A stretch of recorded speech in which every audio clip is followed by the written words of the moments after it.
어떤 사람이 갑자기 병원에서 수술을 받게 됐습니다.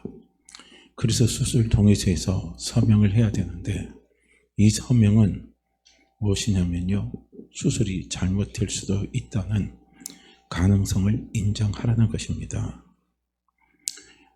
그러니 참 잘 되면 괜찮은데 잘못되면 책임을 안 지겠다는 소리잖아요. 그래도 수술을 할 겁니까 말 겁니까 하고 묻는 거예요. 어떻게 해요? 그래서 그 사람은 의사와 병원을 믿고 서명을 했습니다. 우리 인생도 마찬가지입니다. 우리의 불확실한 미래 앞에서 우리가 무엇을 신뢰하고 서명을 해야 될까요? 돈, 아니면 명예, 아니면 사람, 아니면 기타 우리가 생각하는 여러 가지 권세, 권위, 이런 것들을 우리가 우리의 삶을 살아갈 때 보증서로 삼을 수 있을까요? 우리는 우리의 인생의 보증서를 우리는 잘 찾아야 됩니다. 그래서 우리는 그 보증서를 우리의 가슴에 꼭 간직하고 우리가 살아가야 우리가 불확실한 미래 속에 우리는 확실한 미래를 가지고 달려갈 수가 있습니다. 미래가 확실하면요, 우리는 쓰러지지 않습니다. 미래가 확실하면 반드시 그 사람의 인생은요, 성공하게 되어 있습니다. 미래가 불확실하기 때문에 자꾸 쓰러지고 낙심하고 좌절하고 그리고 불안해합니다. 그러다 보니까 모든 것이 다 안 되게 돼 있어요. 그래서 우리는 내 인생의 보증서를요, 우리는 확실하게 붙잡고 바로 살아갈 수 있어야 되는 겁니다. 오늘 저는 시편 말씀을 보시게 되면요, 시편 119편 오늘 함께 읽은 122절 말씀에 보면 다윗이 그렇게 고백하고 기도하는 것을 볼 수가 있습니다.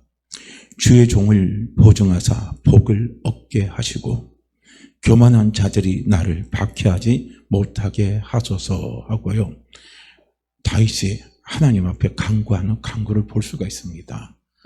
저는 시편을 여러 번 읽었지만은요, 사실 이 부분을 제 눈에 확 들어와서 박히는 건 거의 없었습니다. 그런데 이번에 이렇게 말씀을 준비해서 보니까 야, 정말 성경에서 다윗의 인생을 한마디로 표현하잖아요. 다윗은 어디로 가든지 하나님이 승리하게 하셨더라 라고 말씀을 하고 있습니다. 그래서 다윗이 어디로 가든지 승리하는 삶을 살 수 있었던 그 비결이 어디 있느냐? 다윗의 이 간구하는 기도에 이 내용이 나와 있는 거예요. 주의 종을 보증하사 복을 얻게 하여 주옵소서예요. 하나님이 나의 보증이 되어달라는 거예요. 하나님이 내 인생의 보증서가 되어달라는 겁니다. 이야, 참 너무나 놀라운 다윗의 고백입니다. 그러니까 과연 이런 믿음이 있으니까 다윗이 그 많은 세파와 그 많은 어려움이 있다 할지라도 그거 다 극복하고요, 승리하는 삶, 성공하는 삶을 다윗이 살아갈 수밖에 없었구나 하는 것을 깨달을 수가 있는 거예요. 그러니까 하나님이 나의 보증이 되는 거예요. 그러니까 하나님이 나의 보증이 된다고 믿고 달려가는 사람은 하나님께 대해서 어떤 태도를 취합니까? 하나님을 신뢰합니다. 우리 잠언서 3장 5절에서 6절 말씀처럼요, 마음을 다해서 여호와 하나님을 신뢰합니다. 그리고 내 명철을 의지하지 않습니다. 범사의 모든 일에 누구를 인정합니까? 하나님을 인정합니다. 그리고 하나님이 지도하는 길을 따라서 달려가는 사람이 바로 하나님을 내 인생의 보증인, 하나님의 말씀을 내 인생의 보증서로 삼고 가는 사람은 바로 이런 자세로 살아간다는 거예요. 그래서 다윗이요, 어디로 가든지 다윗이 많은 굴곡진 삶이 그 앞에 나타났다 할지라도 다윗은 승리하는 삶, 축복받는 삶, 그 삶은 다윗은 살아갔구나 하는 것을 볼 수가 있습니다. 저는 오늘 다윗과 같이요, 이런 그 굴곡진 삶 속에서 승리한 사람의 한 샘플을 저는 생각해 보면서 함께 은혜를 좀 나누려고 합니다. 한번 보세요.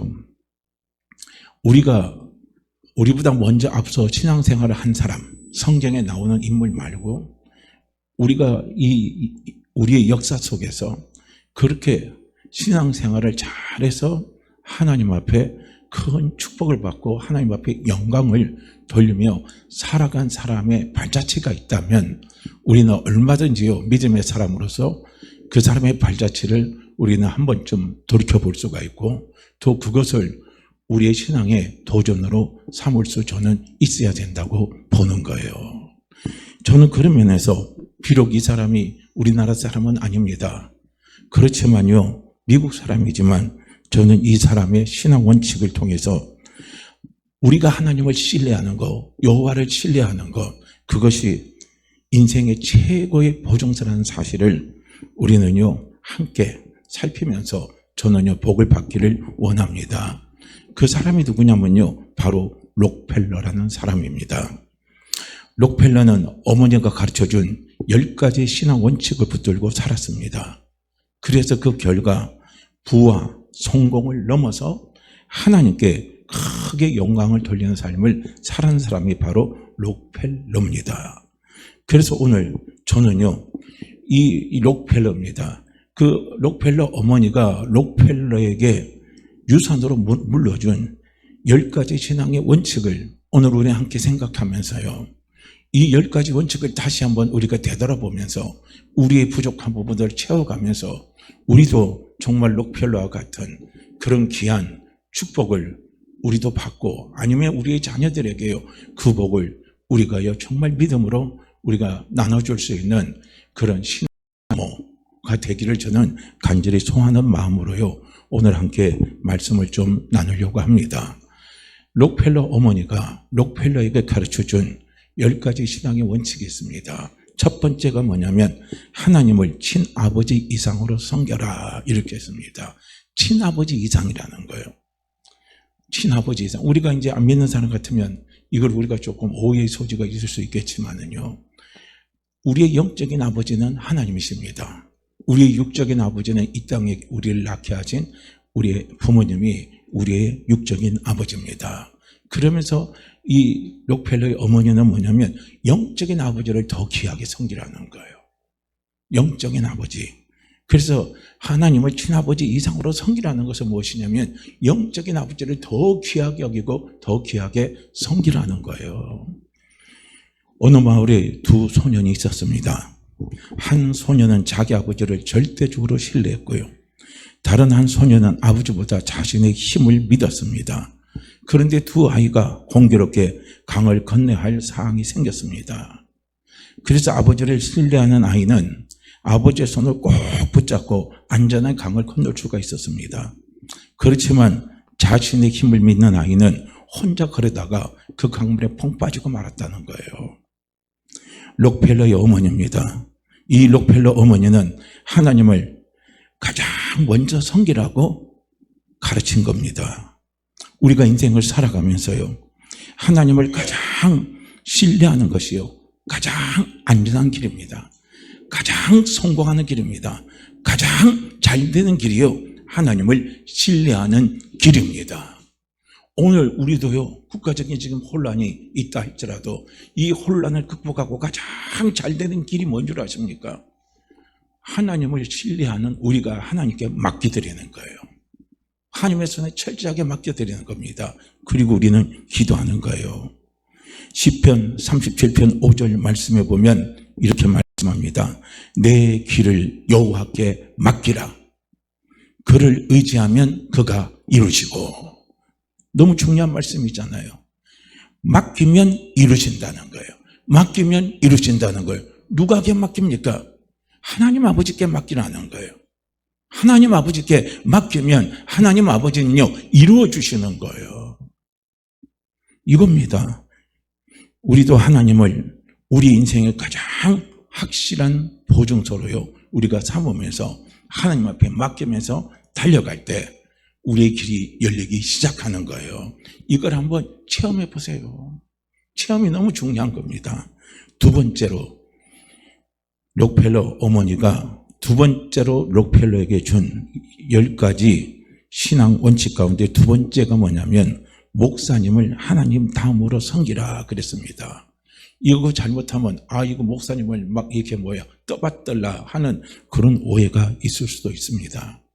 왜 목사님을 하나님 다음으로 섬기라 하냐면요, 우리가 신앙생활하고 예배를 드릴 때요, 하나님의 말씀을 대언하는 사람이 누굽니까? 목회자예요. 그죠? 목회자예요. 우리가 신앙생활을 할 때 어쨌든 그 교회의 가장 중요한 핵심적인 축이 누굽니까? 목회자입니다. 하나님은 목회자를 통해서 꼴을 주시고, 목회자를 통해서 하나님의 교회를 운영하게 하시고, 목회자를 통해서 또 내 신앙이 자라게 하시고, 또 목회자를 통해서 하나님의 귀한 말씀의 은혜의 복이 흘러들어가게 하는 거거든요. 그렇기 때문에 목사님을 하나님 다음으로 섬기라 하는 것은 무엇입니까? 목사님과의 관계를 좋게 만들어라는 거예요. 좋게 만들어야 돼요. 목사님과의 관계가 나쁘면요, 말씀이 안 들어옵니다. 마음이 다쳐버리는 거예요. 그러면 손해는 누가 봅니까? 예배를 드릴 때, 오늘 우리 예배 드릴 때요, 우리가 하나님을 어떻게 만납니까? 하나님이 현현하셔서 나타나셔서 우리를 만나주면 정말 좋지만은요, 하나님은 그렇게 안 하시거든요. 하나님은 우리를 만날 때 무엇으로 만나냐면 말씀을 통해서 만나시는 거예요. 그런데 그 말씀을 통해서 만나실 때 하나님이 그 말씀을 메시지로 주시는데, 그 하나님의 메시지를 대언해서 전하는 사람이 누구냐면 그 사람이 바로 목회자인 거예요.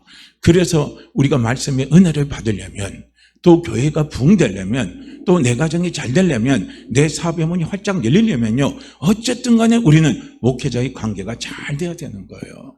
목회자의 관계가 잘 안 되면서 내 신앙이 자란다는 거, 신앙이 자라기를 원하는 거예요. 어불성설입니다. 목회자의 관계가 잘 안 되면서요, 교회가 성장되기를 원하는 거, 그것도 어불성설입니다. 말이 안 맞는 거예요. 그것이요, 목회자의 관계가 잘 돼야 되는 거예요. 그래야 복을 받는 겁니다. 그래서 록펠러 어머니는 록펠러에게 가르친 거예요. 하나님을 친아버지, 목사님을 하나님 다음으로 섬겨라 라고 그렇게 말씀을 그 록펠러에게 그렇게 신앙의 교훈으로요 가르쳐 준 겁니다. 한 청년이 있었습니다. 그의 삶의 방향을 잃고 방황하다가 어느 날 그가 찾아간 그 교회를, 목사님을 만나서, 그리고 조언을 받게 되고, 그리고 그 교회에 등록해서 목사님의 말씀을 듣고 기도하면서 그가 올바른 길을 찾았고 마침내 큰 성공을 이뤘다고 합니다. 이 록펠러도 신앙의 지도자인 목사님을 존경하며 하나님의 말씀을 따르는 삶을 살았다는 거예요. 히브리서 13장 17절 말씀을 보시게 되면 너희를 인도하는 자들에게 순종하고 복종하라 그랬습니다. 순종하고 복종하라는 거예요. 그래서 하나님의 말씀을 가르치는 목회자를 존중할 때 우리는 하나님께 더 가까이 나갈 수가 있고 내 영이 살아날 수가 있다는 겁니다. 그 다음에 세 번째로 그 어머니가 록펠러에게 준 신앙의 유산이 원칙 세 번째입니다. 주일 예배는 본 교회에서 드려라 이렇게 가르치고 있습니다. 그렇죠. 이 말은 뭐냐면 주일 예배를 귀하게 여기라는 거예요. 주일 예배를 소중히 여기라는 거예요. 그것도 어떻게 합니까? 이왕이면 내가 속해 있는, 내가 몸담아 있는 내 교회에서, 본교회에서요 주일 예배를 잘 드리라는 거예요. 이것입니다. 한 부자가 있었습니다. 그는 사업이 바빠 교회를 소홀히 하다가 큰 실패를 경험했어요. 하지만 다시 그가 예배를 회복했습니다. 그러니까 하나님이 무엇을 또 회복시켜 주시냐면 사업을 회복시켜 주셨다라고 하는 예가 있습니다. 록펠러 역시요, 그가 바쁜 삶을 살아갔지만요, 그는 주일 예배를 철저하게 하나님 앞에 드렸다는 거예요. 이것이요, 록펠러가 잘 되던 비결 가운데 하나예요. 그 다음에 네 번째는 무엇인 줄 아십니까? 11조를 반드시 구별해서 드려라 하고 그 어머니가 가르쳤습니다. 어린 소년이 있었습니다. 그는 어머니에게 받은 용돈 중 10분의 1을 하나님께 드리는 훈련을 했어요. 어려서부터 훈련을 했습니다. 그 후에 그는 사업가 되었고 늘 그는 하나님 앞에요 11조를 드리는 삶을 살았습니다. 그 사람이 누구냐? 바로 록펠러입니다. 이거예요. 말라기서 3장 10절에서 분명히 하나님 우리에게 말합니다. 너희의 온전한 11조를 창고에 들여 나의 집에 양식이 있게 하고 라고 말씀하고 있습니다. 그러니까 우리는 온전한 11조라고 하니까요, 온전한 것만 자꾸 생각하니까 어떤 사람은 참 어렵게 물어요. 제가 한 달 수입이 500만 원이 들어왔어요. 그런데 감가상각 다 취하고 나니까 마이너스가 났어요. 그러면 어떻게 해야 돼요? 11조를 드려야 돼요? 말아야 돼요? 제가 어떻게 대답을 할 거예요? 참 난감한 질문이죠. 온전한 11조라는 것은 무엇이냐면요, 내 믿음의 고백이에요. 내 믿음의 고백입니다. 이게요, 온전한 11조가.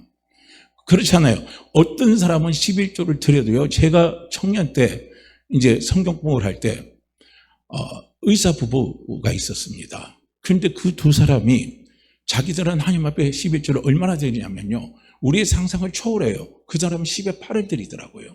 너무나 놀랐어요. 왜냐하면 자기 하나님이 자기들에게 주신 수익은요, 그 중에 10분의 2만 가지면 얼마든지 생활을 할 수 있다는 거예요.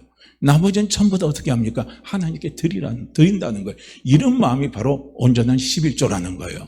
우리는 온전한 11조의 개념을 자꾸 수치 개념으로 생각하는 거예요. 그걸 꼭 수치 개념 그대로 딱 잘라서 해야 된다. 그렇게 생각하면요, 피곤한 겁니다.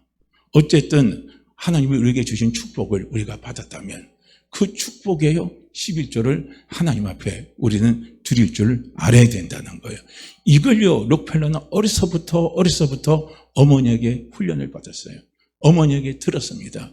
그리고 그것을 어렸을 때부터 실천을 했어요. 그러니까 우리 성도님들도 마찬가지입니다. 우리 자녀가 다 잘 되기를 원하시잖아요. 우리도 다 축복받기를 원하시잖아요. 그리고 우리도 잘 되면서 남도 잘 되게 하기를 우리는 모두가 원하잖아요. 그러려면 우리는 어떻게 해야 됩니까? 잘 되는 방법을 알아야 된다는 거예요.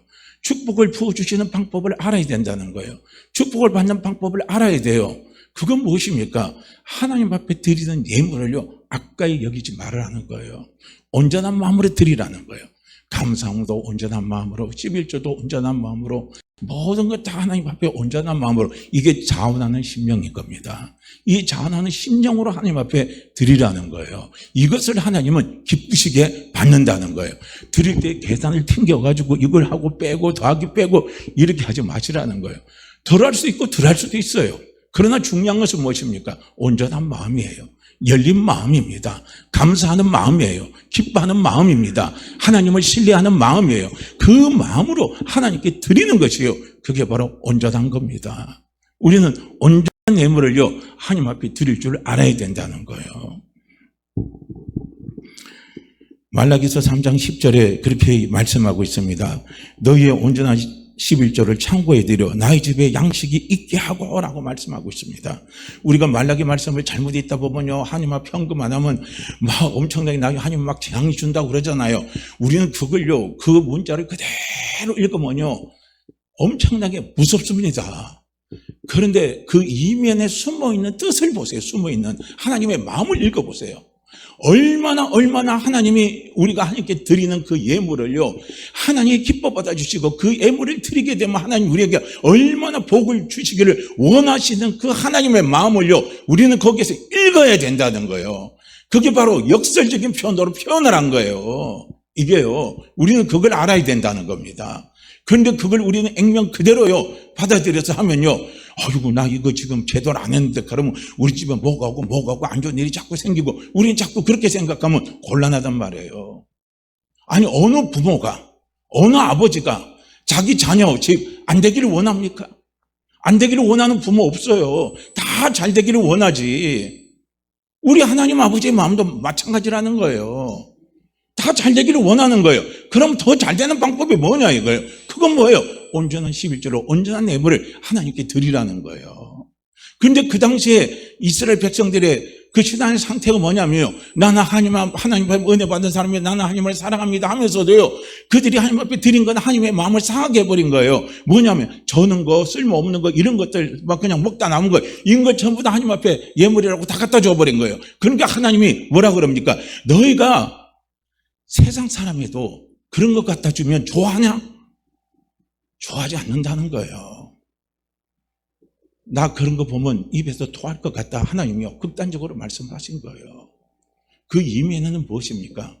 나를 좀 귀히 여기고 나를 좀 대접하고 나를 좀 인정하는 거예요. 온전한 것에는요, 하나님을 인정하는 인정이 있는 거예요. 하나님을 인정해 드리는 거예요. 그것이 온전한 속에 그게 있는 거예요. 하나님을 인정한다면요, 우리는 그렇게 할 수가 없거든요. 하나님의 은혜를 입었다면 우리는 그렇게 할 수가 없는 거예요. 저는 어렸을 때 우리 할머니 보니까 헌금할 때 그렇게 하더라고요. 자기가 용돈이 들어와요. 그러면 그 용돈이 들어오면 뭐 1,000원짜리가 이게요. 꾸게 해줘. 그러면 다음에 와서 빳빳하게 달아요. 달여놓고 요거는 하나님 앞에 드릴 감사헌금하고 따로 딱 떼갖고 성경책에 딱 껴놓더라고요. 그래서 저는 그랬어요. 진짜 정성이 또 진짜 정성이다. 이게 진짜 정성이라는 게 탐복해서 정성이 아니라 비꼬아서 하는 정성이었죠. 그때는 제가 예수님을 몰랐대죠. 근데 지금 예수님의 은혜를 알고 하나님의 은혜를 알고 보면요, 그게 얼마나 정성스럽습니까? 우리가 자꾸 행위로만 따지면은 좀 우리가 뭐 그렇게 생각할 수도 있겠지만, 그러나 은혜를 받았다면 은혜 받은 사람에게 드리는 것은 무엇입니까? 좋은 걸로 최선을 다해서 드리려고 하는 것이요, 사람의 본 마음입니다. 하나님이 부어주신 마음이라는 거예요. 그래서 록펠러는 이렇게요 11조 삶을 살았던 겁니다. 그래서 하나님이 록펠러에게 어떻게 합니까? 복을 부어주신 겁니다. 하나님께 드리는 삶은요 결코 손해가 안 됩니다. 오히려 하나님은 풍성한 상급을 하나님이 우리에게 분명히 경험하게 하시고 체험하게 하시는 은혜의 복을 하나님이 반드시 부어주십니다. 절대로 하나님 앞에 드리는 건요 손해보는 거 없어요. 절대로 그럽니다. 우리가요 이게 하나님 앞에 드린 것이요, 뭐 지금 보면 뭐 이렇게 빠져나가는 것 같지만요, 우리의 삶에서 제일 중요한 게 뭔 줄 아십니까? 전대에 구멍이 안 나야 돼요. 전대에 구멍이 나면요, 그쪽으로 내가 아무리 많아도 돈 다 빠져나갑니다. 싹싹 빠져나가요. 그런데 하나님이 그런 구멍만 막아줘도요, 우리가 얼마든지 삶의 질을 우리가 향상하며 우리가 축복을 누리며 살아갈 수가 있습니다. 그런데 감사하게도 하나님은 거기에 뭘로 주십니까? 플러스로 주셔요. 나중에 내가 진짜 급하고 힘들 때요, 그것을 넘치도록 채워주시는 은혜로 하나님이 갖다 부어주십니다. 반드시 한번 경험해 보세요. 진하게 한번 경험해 보시기를 바랍니다. 이거는요, 경험해 보지 않는 사람은 절대로 이해할 수 없는 영역입니다. 그 다음에 5번째, 그 어머니가 록펠러에게 이야기합니다. 아무도 원수를 만들지 말라 그랬습니다. 그렇죠. 사람과의 관계를 잘 맺으라는 거예요. 관계를 잘 맺으라는 겁니다. 하나님이 주신 축복도요, 누구를 통해서 다 흘러 들어옵니까? 사람을 통해서 하나님이 축복을 주시는 거예요. 그런데 사람과의 관계가 틀어지고 사람과의 관계가 이게요 원만하지 못하면요 축복의 통로가 막혀버리는 거예요. 이게 문제인 거죠. 그러니까 제가 그전에도 한번 말씀을 좀 드렸는지는 모르겠지만은요, 이거요, 어느 모교회 에서 선교해주는 선교사가 있었어요. 그런데 그 선교사가 한국에 뭐 볼 일이 있는지 안식년이 돼서 한국에 나왔다는 소리를 들었어요. 그런데 한 번쯤은 자기 교회에 방문을 해서 선교 보고를 좀 해주기를 원했는데 전혀 그렇게 하지를 않더라는 거예요. 그래서 한번 전화를 걸어서 우리 교회 한번 좀 들려주십시오 하고 그렇게 그 교회에 왔는데, 그 선교사님이 뭐라고 말씀을 하시냐면, 원론적으로 맞아요. 당신들이 선교비 주는 거 당신들이 준 겁니까? 하나님이 주신 것이죠. 맞아요, 원론적으로는. 그러나 하나님은 누구를 통해서 줍니까? 사람을 통해서 주는 거예요. 감사가 빠져버린 거예요. 그러니까 그걸 말을 딱 들은 장로님들이 마음이 확 상해버리니까요, 어떻게 해요? 갔던 거 계속 가겠습니까? 끊어지겠습니까? 끊어지는 거예요. 그러니까 관계를 잘 맺으라는 거예요. 이게 원수를 만들지 마라 하는 것은 그겁니다. 그래서 로마서 12장 18절 말씀에 그렇게 말씀하고 있죠. 할 수 있거든 너희로서는 모든 사람과 더불어 화목하라 이거예요. 화목하는 거예요. 이것이요 잘 되는 비결입니다. 그 다음에 6번째는 그 어머니가 그렇게 가르칩니다. 아침에 목표를 세우고 기도하라. 목표를 세우고 기도하라는 거예요. 한 유명한 CEO가 있었다고 그럽니다. 그는 하루를 시작하기 전 꼭 기도하며 목표를 세웠다고 합니다. 그래서 그 습관 덕분에 그는 성공 경제 삶을 살았다라고 이야기를 하고 있습니다. 빌립보서 4장 6절에서 말씀합니다. 아무것도 염려하지 말고 다만 모든 일에 기도와 간구로예요. 기도와 간구예요. 그래서 기도로 하루를 시작하는 것이요 성공의 열쇠라고 이야기를 하는 겁니다.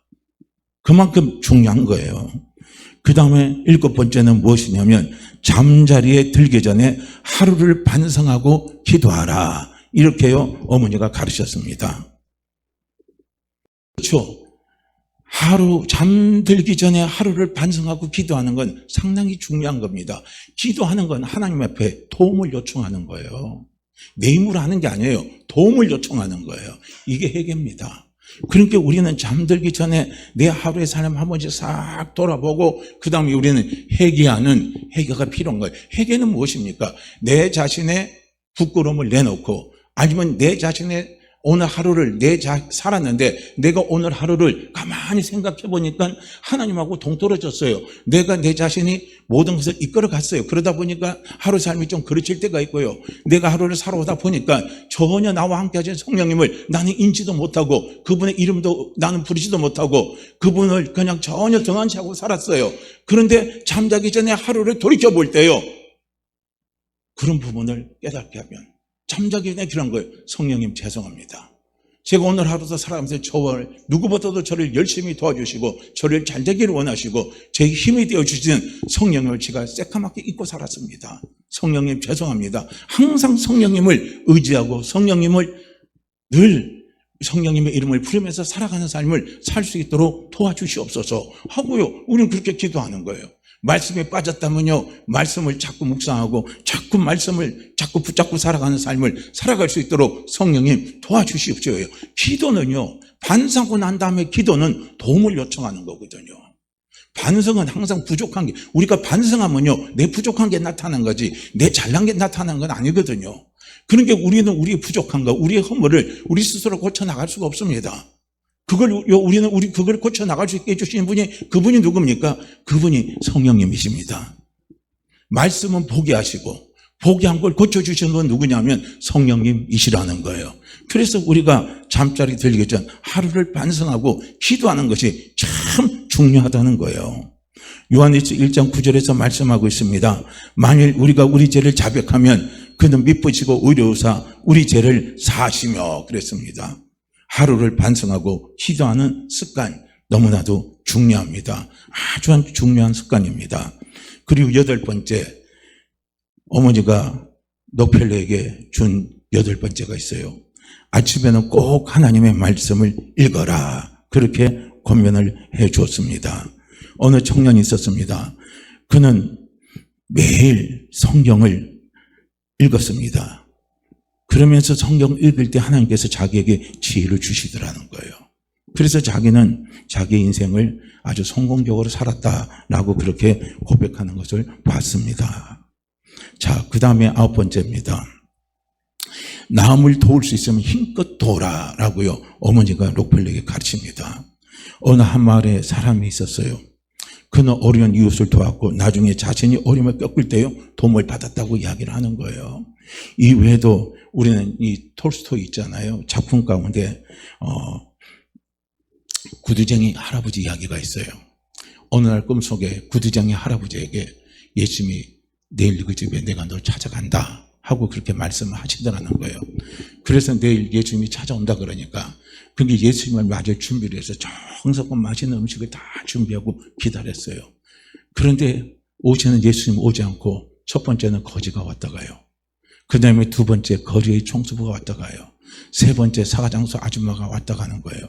근데 그들이 세 사람이 다 왔다 갔다 하는데 자기가 보니까 너무요 행색을 보니까 힘들고 춥고 배고프고 정말 딱한 사람들 같이 보여가지고 결국 어떻게 합니까?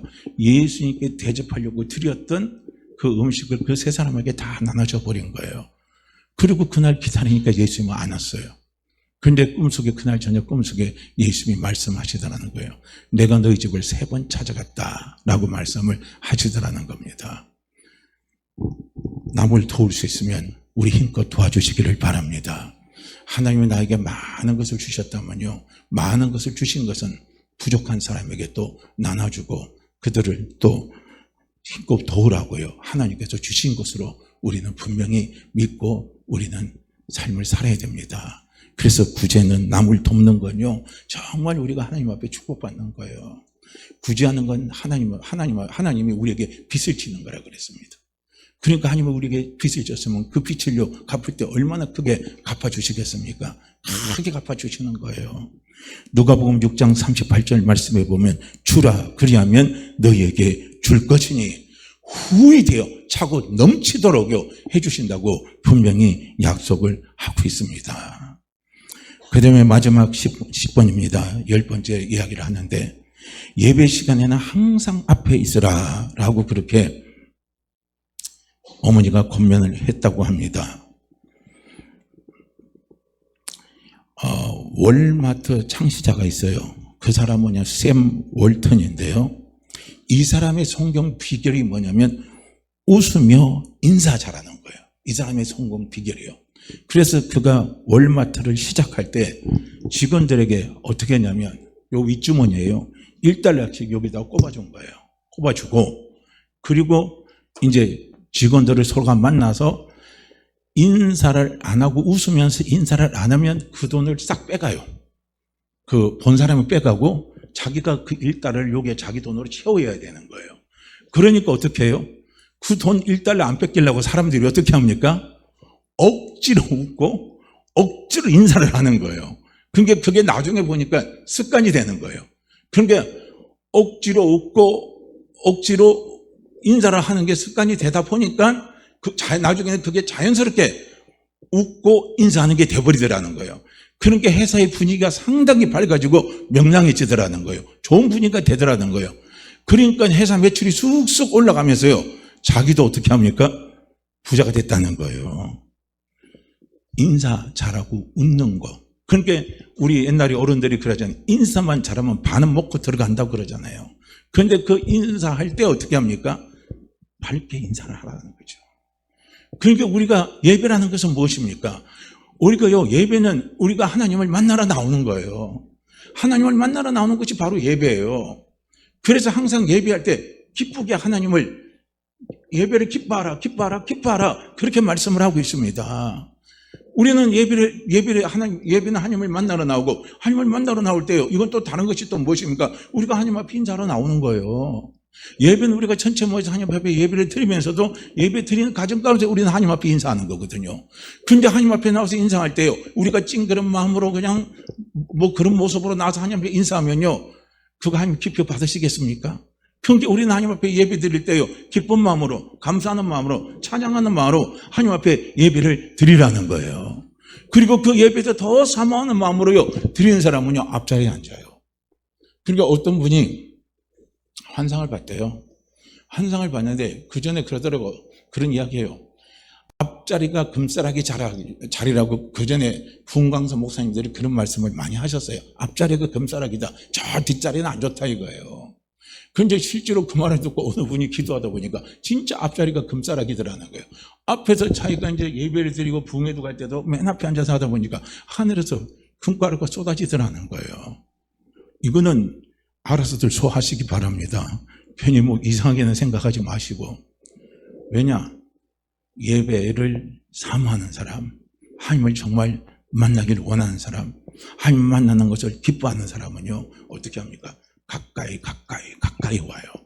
점점 가까이 옵니다. 이거요. 어제 보니까 윤석열 대통령 구치소 석방에서 나오잖아요. 그러니까 대통령이 나와서 인사할 때 대통령 만나고 악수라도 한번 하려면요. 저 하나한 사람들이 점점 어디로 와요? 가까이 오는 거예요. 그게 무슨 불상사가 있을까 싶으니까 경호원들은 어느 정도 바리케이트를 쳐주잖아요. 그 이상은 못 들어오게끔 딱 제재를 해주잖아요. 바로 그거거든요. 그러니까 우리가 예배 시간에는요. 항상 앞에 앉으란 말은 어떤 말이냐면 예배를 사모하라는 겁니다. 예배를 귀히 여기고 사모하는 마음, 그 마음으로 달려갈 때 하나님이 기뻐하시고 하나님이 복을 주신다는 거예요. 특별히요. 이 마지막을 살아갑니다.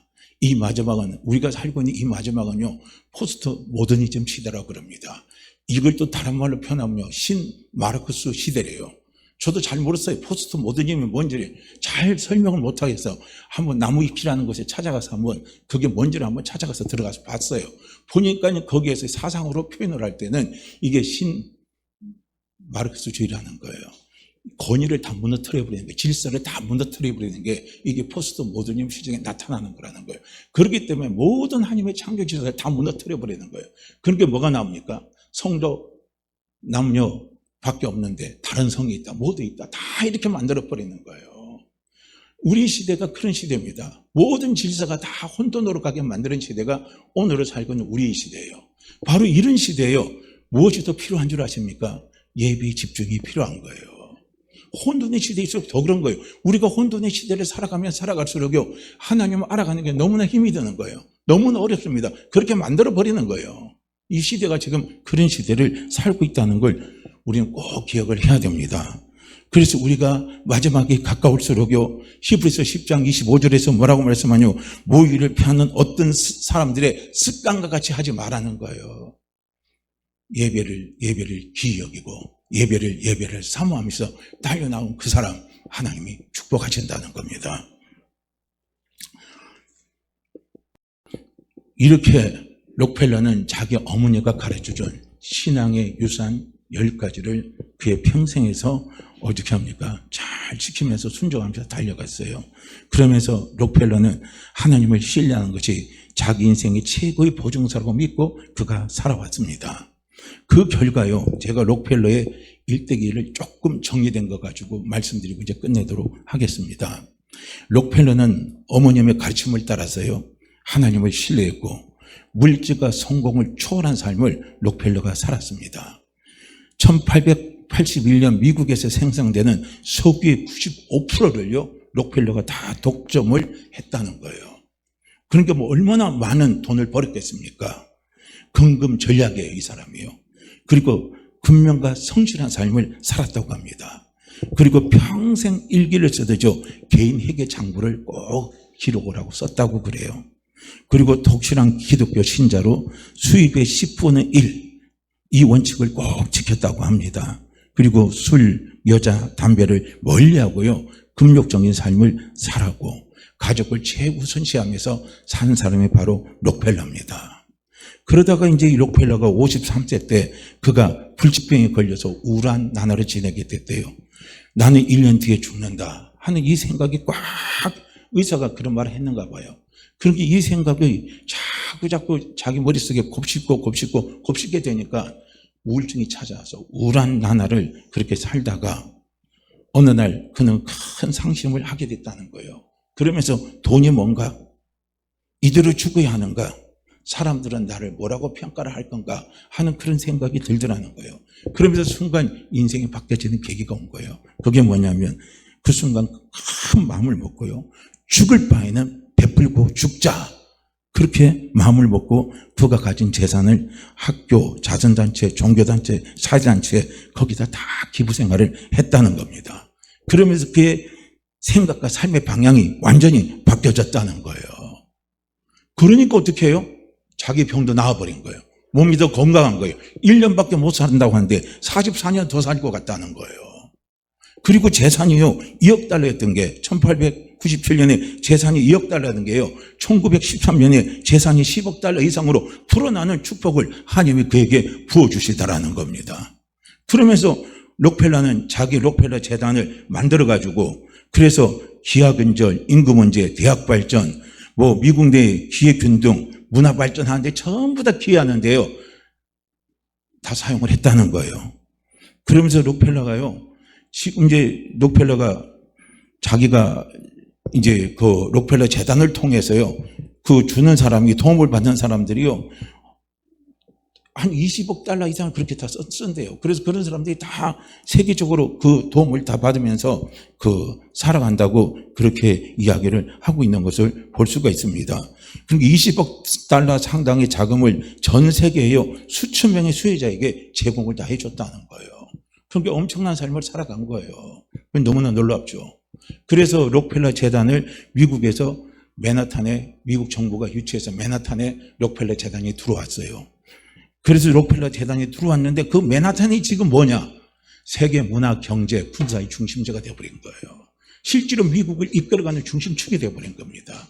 그래서 결론 주고 말한 게 뭐냐면, 독실한 크리스찬 어머니와 그의 효자 아들은 오늘날 미국을 세웠고 하나님 교회 11조 이거는 불신자들이 어떻게 보면요 비아냥거리고 어떻게 보면 이해하지 못하기 때문에 우리로 하여금요 좀 안 좋은 소리를 얼마든지 할 수가 있습니다. 그런데 이 록펠러는 이 세 가지를 철저하게 지키면서요 미국을 최강의 반열로 올라올수도록 만들어줬다는 거예요. 얼마나 놀랍습니까? 오늘 우리는요 다시 한번 우리는 록펠러의 어머니가 록펠러에게 이렇게 신앙유사로 갖춘 10가지를 뭐 지금 메모하신 분들은 뭐 메모하셨을지는 모르겠지만 어쨌든 그 10가지를 우리가 다시 한번 생각하면서 나는 내 인생의 보증서를 무엇으로 삼고 살아갈 것인가 오늘 우리 모두 다시 한번요 생각해보는 그런 시간 저는 되기를 원합니다. 정말로 록펠러와 그 어머니처럼요 하나님을 전적으로 신뢰하고 하나님께 드리는 삶을 살고요 나누고 베푸는 삶을 우리가 사는 내가 될 수 있기를 위해서 우리가 하나님 앞에 정말 결단하는 믿음으로 우리가 살아가고 또 그렇게 살아갈 때 반드시 하나님이 내 인생을 책임져 주시고 또 나를 통해서 우리의 가정, 사회, 국가, 교회가 점점 잘 되는 그런 축복의 은혜의 통로가 나 한 사람이 되기를 원하는 마음으로요 그렇게 살아갈 수 있는 은혜가 정말 부어지기를요 주의 이름으로 축복합니다. 우리 잠언서 3장 우리 5절 6절 말씀 함께 읽고 우리 기도하도록 하겠습니다.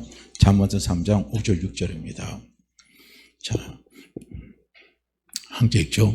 너는 마음을 다하여 여호와를 신뢰하고 내 명철을 의지하지 말라. 너는 범사의 그를 인정하라. 그리하면 내 길을 지도하시리라.